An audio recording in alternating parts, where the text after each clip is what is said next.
Buddhist Outlook on Daily Life, 6. Nina van Gorkom.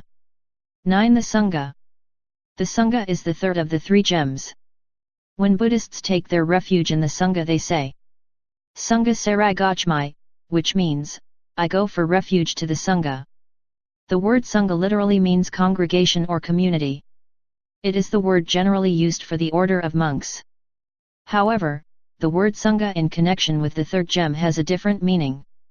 The third gem, the Sangha we take our refuge in, is the Aryan Sangha, the community of all those who have attained enlightenment. Aryan or noble person is the name which denotes all those who have attained one of the four stages of enlightenment. No matter whether they are monks, nuns, bhikkhunis, unmarried lay followers, or married lay followers.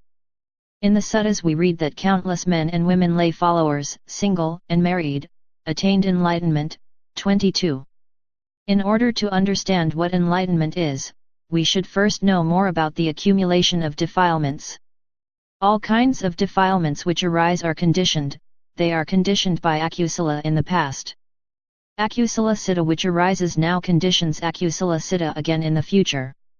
Each citta which arises falls away completely, and thus we may wonder how there can be accumulation of defilements.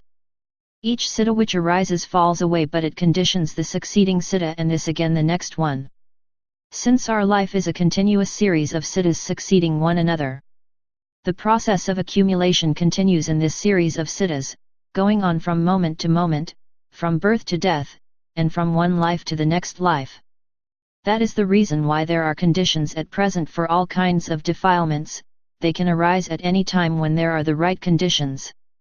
The defilements which have been accumulated are very deeply rooted, and they can only be eradicated in stages, at the different stages of enlightenment. First, the latent tendency of the clinging to the concept of self has to be eradicated. The belief in a self can be eradicated by understanding what it is we take for self, in developing vipassana or right understanding of realities. What we call my body are only physical phenomena, rupas, which arise and fall away and which we cannot control. We read in the Kindred Sayings, 3, middle 50i, par 59, the 5, that the Buddha said to his first 5 disciples in the deer park of Varanasi, body, monks, is not the self. If body, monks, were the self, then body would not be involved in sickness, and one could say of body, thus let my body be. Thus let my body not be. The same is said about mental phenomena. What we take for my mind are only mental phenomena, nmas, which arise and fall away and which are beyond control. There is no self who can direct them. The wrong view of self we have accumulated throughout countless lives can be eliminated only very gradually. The wisdom becomes keener as successive stages of insight are attained during the development of vipassana. When the first stage of enlightenment is attained and nibbana is experienced for the first time, the wrong view of self is eradicated completely and there is no more doubt about nma and rupa. The first stage of enlightenment is the stage of the stream winner, in Pali, Satpana. We read in the Kindred Sayings, 3, Kandhavaga, ch 25, Kindred Sayings on entering, par 1, the I, that the Buddha said to the monks. The I, monks, is impermanent, changeable, becoming otherwise. The ear, monks, is impermanent, changeable. So is the nose, the tongue, the body, and the mind. It is impermanent, changeable, becoming otherwise. He, monks, who thus knows, thus sees these doctrines, is called stream winner, saved from destruction, assured, bound for enlightenment. The Satpana, the stream winner, is bound for the last stage of enlightenment, which is the stage of the Araha. At the first stage of enlightenment, the stage of the Satpana, nibbana is experienced and defilements are eradicated, but not all defilements are eradicated yet. There are still labha, dosa, and moha. The Satpana knows that there are still conditions for akusala cittas, but he does not take them for self. Although he still has defilements, he will never transgress the 5 precepts, it has become his nature to observe them. He cannot commit a deed which can cause rebirth in one of the woeful planes. He is saved from destruction as we read in the above quoted sutta. Those who are not Aryans cannot be sure that they will not be reborn in a woeful plane of existence, even if they have done many good deeds in this life. One may have committed an evil deed in a past life which may cause rebirth in an unhappy plane. Only Aryans can be sure that they will not be reborn in an unhappy plane. The Satpana has an unshakable confidence in the three gems, in the Buddha, the Dhamma, and the Sangha. He has no doubts about the path the Buddha taught. He cannot delude himself about the right practice of Vipassana. We are deluded about the right practice so long as we cling to a self, when we want to induce the arising of awareness or when we cling to results we are hoping for. The Satpana, however, is firmly established on the path to the last stage of enlightenment, the stage of the Araha. In the scriptures, Nibbana has been described as the end of Labha, Dosa, and Moha, as the end of Dukkha, as the end of rebirth, as the deathless. When one reads this, one may think that the attainment of enlightenment and the experience of Nibbana only pertains to the Araha, who has realized the fourth and last stage of enlightenment and who will not be reborn after he has passed away. However, at each of the four stages of enlightenment, Nibbana is experienced and defilements are eradicated, until they are all eradicated at the last stage of enlightenment. The Aryans who have not reached the stage of the Araha still have defilements and they still have conditions to be reborn, but they are sure to reach the end of defilements and the end of rebirth.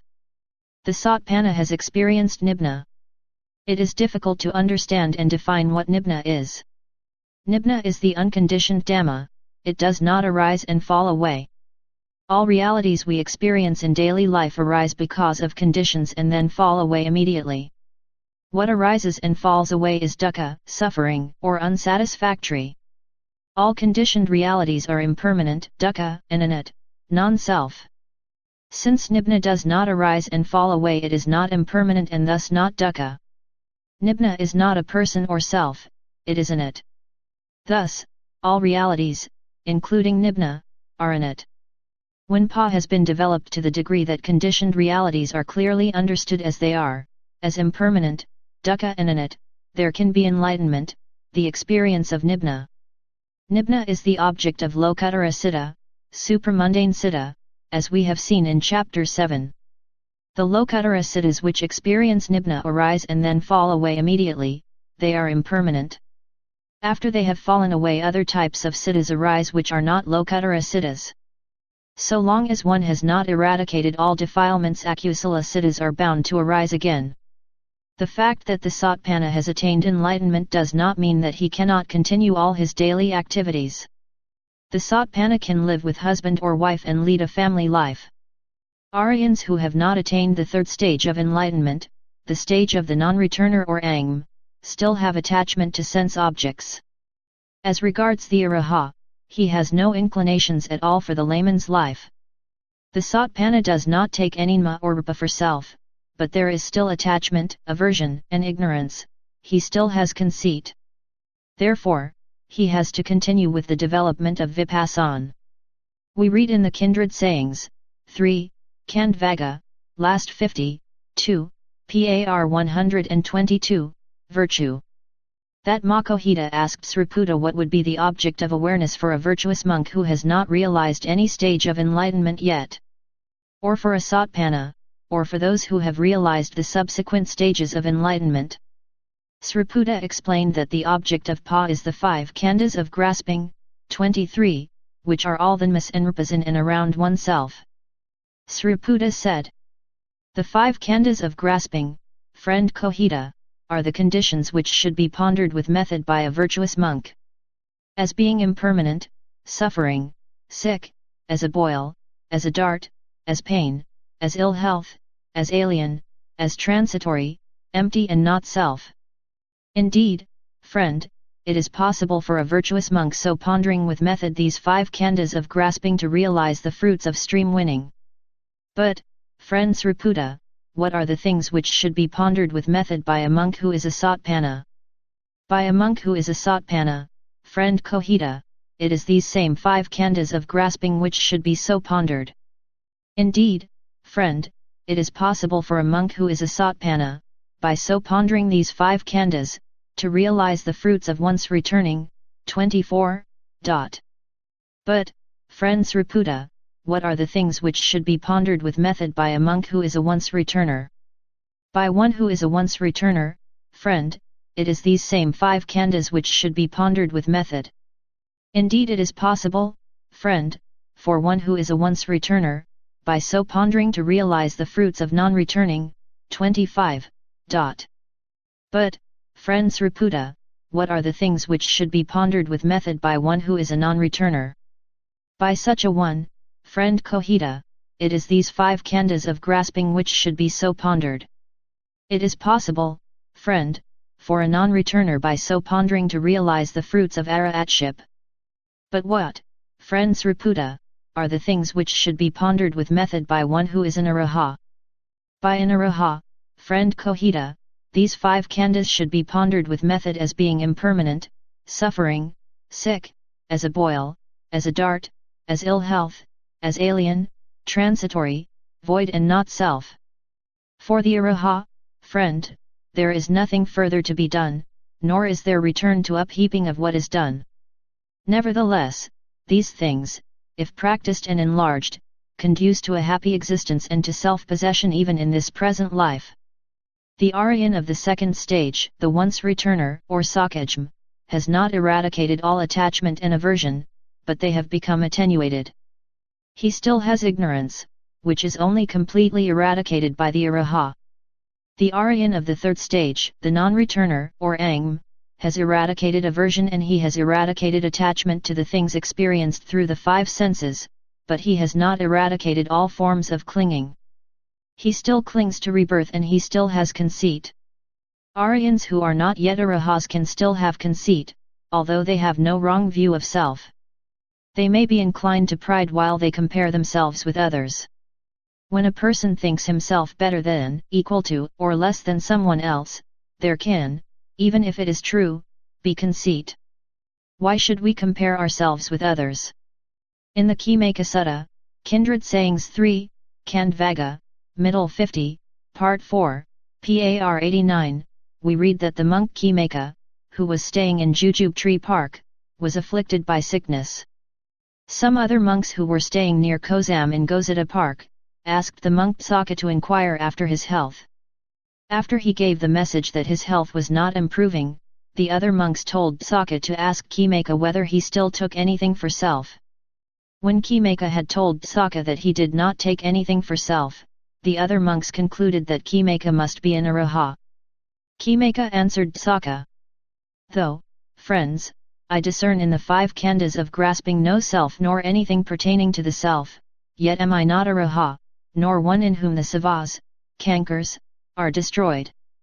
Though, friend, I see that I have got the idea of I am in the 5 khandhas of grasping, yet do I not discern that I am this I am."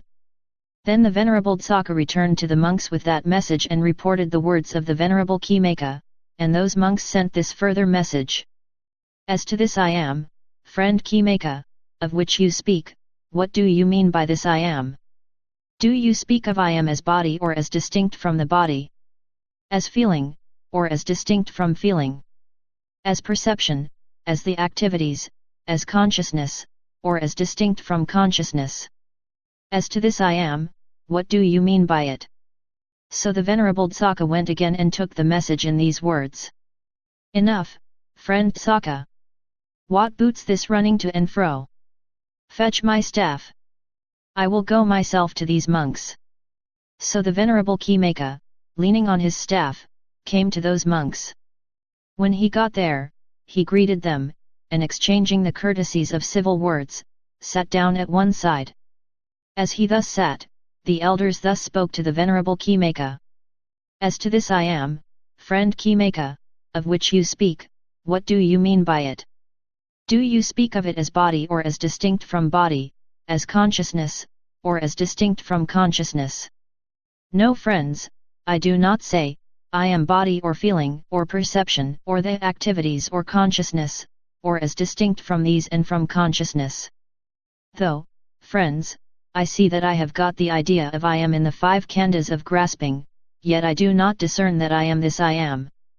Just as, friends, in the case of the scent of a blue lotus, or a white lotus, if one should say the scent belongs to the petals or the color or the fibers of it, would he be rightly describing the scent? Surely not, friend. Then how would he be right in describing it? Surely, friend, by speaking of the scent of the flower. Even so, friends, I do not speak of the I am as a body, or as feeling and so forth. Nevertheless I see that in these 5 khandhas of grasping I have got the idea of I am. Yet I do not discern that I am this I am. Though, friends, an Aryan disciple has put away the 5 lower fetters, 26. Yet there remains in him a subtle remnant from among the 5 khandhas of grasping. A subtle remnant of the I am conceit, of the I am desire, of the lurking tendency to think I am, still not removed from him. Later on he lives contemplating the rise and fall of the 5 khandhas of grasping, seeing thus. Such is body, such is the arising of body, such is the ceasing of it. Such is feeling, perception, the activities, such is consciousness, the arising of it and the ceasing of it. In this way, as he lives in the contemplation of the 5 khandhas of grasping, that subtle remnant of the I am conceit, of the I am desire, that lurking tendency to think I am, which was still not removed from him, that is now removed. Suppose, friends, there is a dirty, soiled cloth, and the owners give it to a washerman, and he rubs it smooth with salt earth, or lye or cow dung, and rinses it in pure clean water. Now, though that cloth be clean, utterly cleansed, yet there hangs about it, still unremoved, the smell of the salt earth or lye or cow dung. The washerman returns it to the owners, and they lay it up in a sweet-scented coffer. Thus that smell is now utterly removed. Further on we read. Now when this teaching was thus expounded, the hearts of as many as 60 monks were utterly set free from the savas, and so was it also with the heart of the Venerable Khimaka.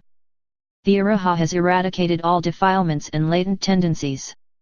He will not be reborn when his life is terminated. How can we find out who is an Aryan?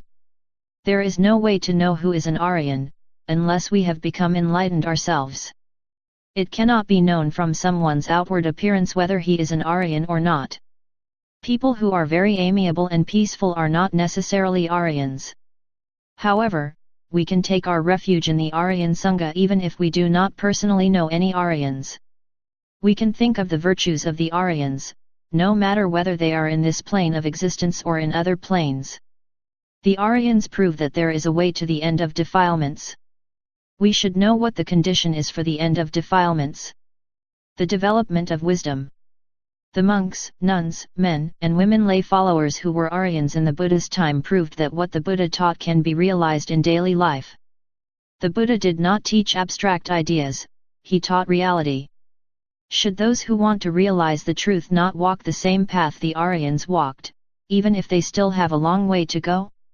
The Aryans understood very clearly that we cannot seek deliverance from our defilements outside ourselves. Defilements can only be eradicated where they arise. Within ourselves. If we want to eradicate defilements, we should follow the Eightfold Path, which is the middle way. In order to follow the middle way, we do not have to change our daily life, we do not have to follow a particular lifestyle or difficult practices. We can be aware of Dhamma and Rupa during our daily activities. We will experience that this may be more difficult than the practices of an ascetic. It is harder to overcome the clinging to a self when we are seeing, hearing or thinking, than to endure bodily hardship. The development of wisdom is a life task. We need much courage and perseverance in order to continue to be aware of realities of daily life. When we take our refuge in the Aryan Sangha, we are expressing our confidence in the Buddha's path, through which we may realize what the Sangha has realized. We take our refuge in the Sangha also when we pay respect to the monks, no matter whether they are Aryans or not. Because the goal of monkhood is to apply what the Buddha taught in order to realize the truth and to try to help other people as well to realize the truth. Thus the monks remind us of the 3 gems, the Buddha, the Dhamma, and the Sangha. 10. Death. It is a reality of life that we are bound to lose those who are dear to us. When a relative or one of our friends dies, we feel much grief and we find it difficult to bear our loss. The Buddha's teachings can help us to face reality, to see things as they are. Many times the Buddha spoke about the sorrow caused by the loss of dear people. We read in the Discourse on Born of Affection, Middle Length Sayings 2, 87. Thus have I heard, at one time the Lord was staying near Svath in the Jeta Grove in Anthapyakas Monastery. Now at that time the dear and beloved little only son of a certain householder had passed away. After he had passed away, the father had no inclination for work or for food. Going constantly to the cemetery, he wailed, "Where are you, little only son? Where are you, little only son?" Then that householder approached the Lord.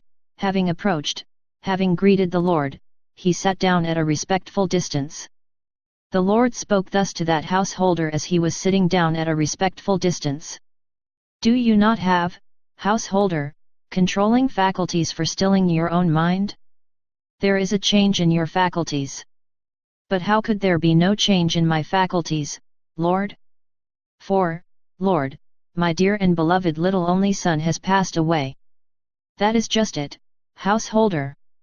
For, householder, grief, sorrow, suffering, lamentation and despair are born of affection, originate in affection.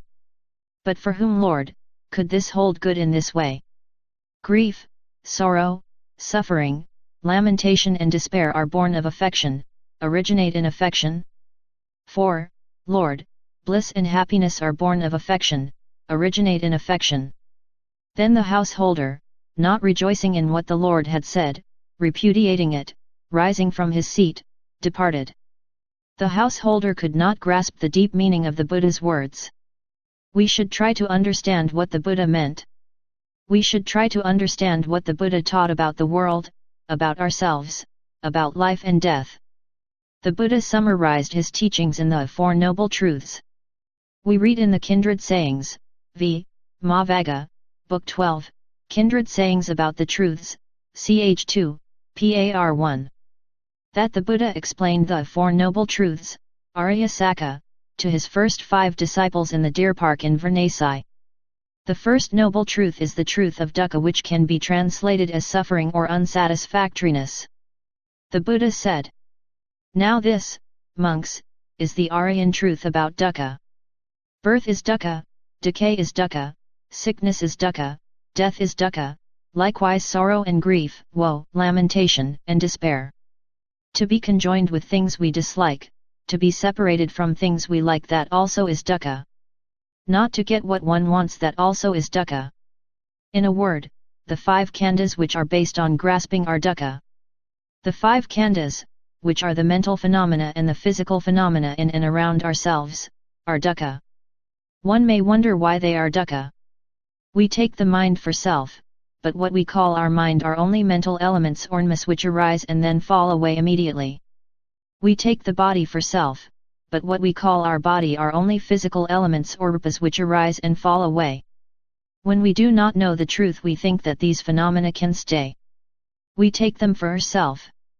We might for instance think that sadness stays, but there is not only sadness, there are many other phenomena such as seeing, hearing and thinking. What we think is a long time of sadness is, in reality, many different phenomena succeeding one another. None of these phenomena stays. Phenomena which are impermanent are not real happiness, so they are dukkha. Although dukkha is often translated as suffering, it is not only an unhappy feeling. The first noble truth pertains to all phenomena which arise and fall away. There is not anything in our life which is not dukkha. Even happy feeling is dukkha, it does not last. The second noble truth is the origin of dukkha, which is craving. The same sutta states, "Now this, monks, is the Aryan truth about the arising of dukkha. It is that craving that leads back to birth, along with the lure and the lust that lingers longingly now here, now there. Namely the craving for sensual pleasure, the craving to be born again, the craving for existence to end. Such, monks, is the Aryan truth about the arising of dukkha. So long as there is craving in any form, there will be a condition for life, for the arising of ma and rupa. Thus, there will be dukkha. The third noble truth is the cessation of dukkha, which is nibbana. We read in the above quoted sutta. And this, monks, is the Aryan truth about the ceasing of dukkha.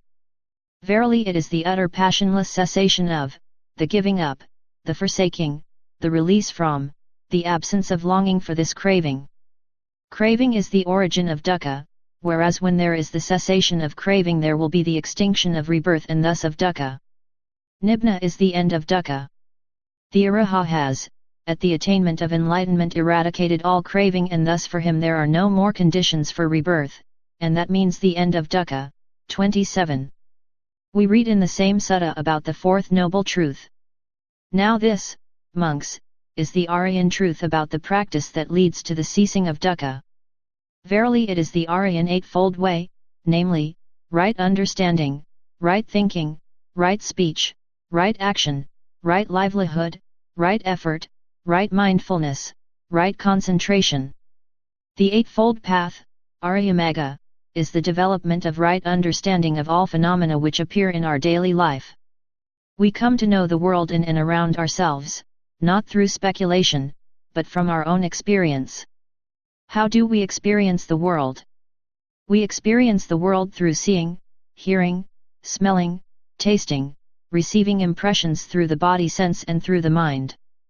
Everything we experience through the doors of the five senses and through the mind door is extremely short, because all phenomena which arise fall away immediately. When we see, there is the world of visible object, but it does not last, it falls away again. When we hear, there is the world of sound, but it is impermanent. Likewise the world of smell, the world of taste, the world of tangible object and the world of mental objects, none of these worlds lasts. In the Visuddhimagga, 8:39, we read about the shortness of the world. In the ultimate sense the life moment of living beings is extremely short, being only as much as the occurrence of a single conscious moment. Just as a chariot wheel, when it is rolling, rolls, that is, touches the ground, only on one point of, the circumference of, its tire, end. When it is at rest, rests only on one point, so too, the life of living beings lasts only for a single conscious moment. When that consciousness has ceased, the being is said to have ceased. Life, person, pleasure, pain, just these alone join in one conscious moment that flicks by. Ceased khandhas of those dead or alive are all alike, gone never to return. No, world is born if consciousness is not produced. When that is present, then it lives. When consciousness dissolves, the world is dead. What we call death is not really different from what happens at any moment of consciousness. Each moment a citta falls away, there is death of citta. Each citta which arises falls away completely, but it conditions the next citta. The last citta of this life, the dying consciousness, Kuti citta, is succeeded by the first citta of the next life, the rebirth consciousness, Paisandhi citta. There is no self at any moment of our life, and thus there is no self or soul which travels from this life to the next life. It is ignorance which causes us to think and behave as if the body and the mind were permanent. We are attached to the body and to the mind, and we take them for self. We think that it is self who sees, hears, thinks, and moves around. The clinging to self causes sorrow. We wish to be master of our body and our mind. We wish to control our life and to experience only pleasant things. When we are confronted with old age, sickness, and death, we are very sad. Those who are ignorant of reality cannot grasp the Buddha's words that sorrow originates in attachment. This is in fact the second noble truth, the truth about the origination of dukkha, which is craving. We should realize that almas and rupas which arise are impermanent, dukkha, and anat, non-self. The Buddha pointed out the impermanence of phenomena in many different ways. He spoke about the impermanence of the body in order to help people to become detached from the concept of my body. He spoke about the contemplation of the foulness of the body, and he recommended meditations on corpses in different stages of dissolution. We read in the Satipatthana Sutta, Middle Length Sayings 1, number 10. And again, monks, as a monk might see a body thrown aside in a cemetery, dead for 1 day or for 2 days or for 3 days, swollen, discolored, decomposing. He focuses on this body itself. 28. Thinking, This body, too, is of a similar nature, a similar constitution, it has not got past that state of things. The Visuddhimagga, ch. 4, 88, explains. For a living body is just as foul as a dead one, only the characteristic of foulness is not evident in a living body, being hidden by adventitious embellishments. In order that people might realize the foulness of the living body as well, the Buddha spoke about the parts of the body. We read in the Satipatthana. And again, monks, a monk reflects on precisely this body itself, encased in skin and full of various impurities, from the solace of the feet up and from the crown of the head down, that there is connected with this body hair of the head, hair of the body, nails, teeth, skin, flesh, sinews, bones, marrow, kidneys, heart, liver, membranes, spleen, lungs, intestines, mesentery, stomach, excrement, bile, phlegm, pus, blood, sweat, fat, tears, serum, saliva, mucus, synovic fluid, urine. Reflections on the foulness of the body can help us to become less attached to it. But the most effective way to see the body as it really is awareness and direct understanding of the rupa elements which constitute the body. We read in the Satipatthana that the Buddha spoke about the body in terms of the four elements. And again, monks, a monk reflects on this body according to how it is placed or disposed in respect of the elements, thinking. In this body there is the element of extension, the element of cohesion, the element of heat, the element of motion. The element of extension or solidity, earth, appears in the characteristics of hardness and softness. The element of cohesion, water, in the characteristics of fluidity and cohesion. The element of heat, fire, in the characteristics of heat and cold. The element of motion, wind, in the characteristics of motion or oscillation and pressure. These elements are the same, no matter whether we experience them in dead matter or in the body. Both dead matter and the body are only elements which are impermanent and non-self. We should know the world as it really is by experiencing different characteristics of Nama and Rupa when they present themselves through the five sense doors and through the mind door. For example, when the characteristic of heat presents itself through the body sense, it can be object of awareness. When softness appears, it can be object of awareness. In this way we will get to know different characteristics of reality through our own experience, and we will learn to see them as elements. It is important to know different characteristics of realities when they present themselves in order to eliminate the clinging to the concept of self.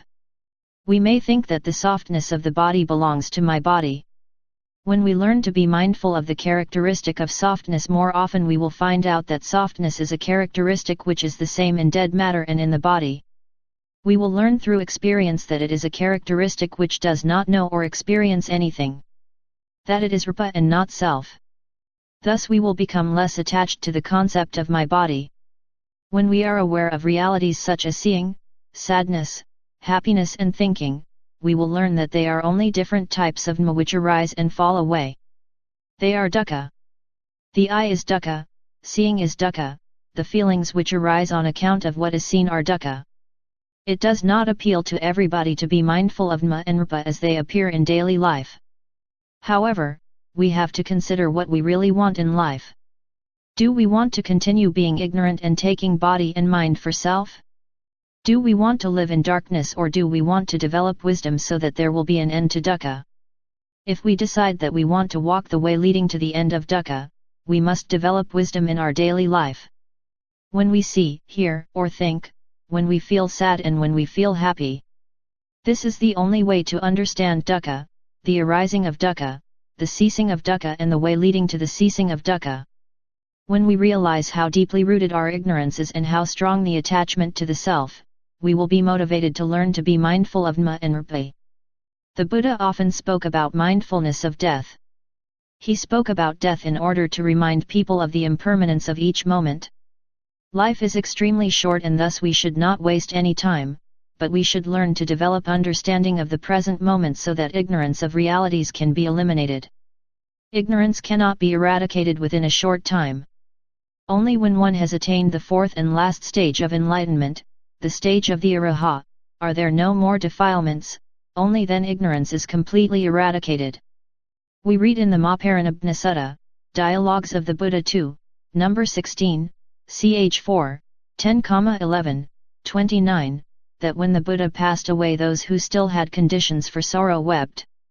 Then, when the Bhagav, 30, had passed away, some monks, not yet freed from passion, lifted up their arms and wept. And some, flinging themselves on the ground, rolled from side to side and wept, lamenting. Too soon has the Bhagav come to his parinibhana. Too soon has the happy one come to his parinibhana. Too soon has the eye of the world vanished from sight. But the monks who were freed from passion, mindful and clearly comprehending, reflected in this way. Impermanent are all compounded things. How could this be otherwise? And the Venerable Anuruddha addressed the monks, saying, Enough, friends. Do not grieve, do not lament. For has not the Bhagav declared before, that with all that is dear and beloved there must be change, separation and severance? Of that which has arisen, has come into being, is compounded and subject to decay, how can one say, may it not come to dissolution? We read in the same sutta, ch. 2, 32, that prior to his passing away the Buddha said to Nanda, Now I am frail, Nanda, old, aged, far gone in years. This is my 80th year and my life is spent. Therefore, Nanda, be an island to yourself, a refuge to yourself, seeking no external refuge. With Dhamma as your island, Dhamma as your refuge, seeking no other refuge. And how, Nanda, is a monk an island to himself, a refuge to himself, seeking no external refuge. With Dhamma as his island, Dhamma as his refuge, seeking no other refuge? When he dwells contemplating the body in the body, earnestly, clearly comprehending, and mindfully. After having overcome desire and sorrow in regard to the world, he dwells contemplating feeling in the feelings, mind in the mind, and mental objects in the mental objects, earnestly, clearly comprehending, and mindfully, after having overcome desire and sorrow in regard to the world. Then, truly, he is an island to himself, a refuge to himself, seeking no external refuge. Having Dhamma as his island and refuge, seeking no other refuge. When we contemplate the body in the body, feeling in the feelings, mind in the mind and mental objects in the mental objects, we will learn not to see the self in the body, feelings, mind, and mental objects. Only if we are mindful of all the different kinds of nama and rupa which present themselves in our daily life will we see that they are impermanent, dukkha and anat. This is the only way leading to the end of dukkha, to the end of death. https://allwell.gitbooks.io/buddhism in daily life/sangha.html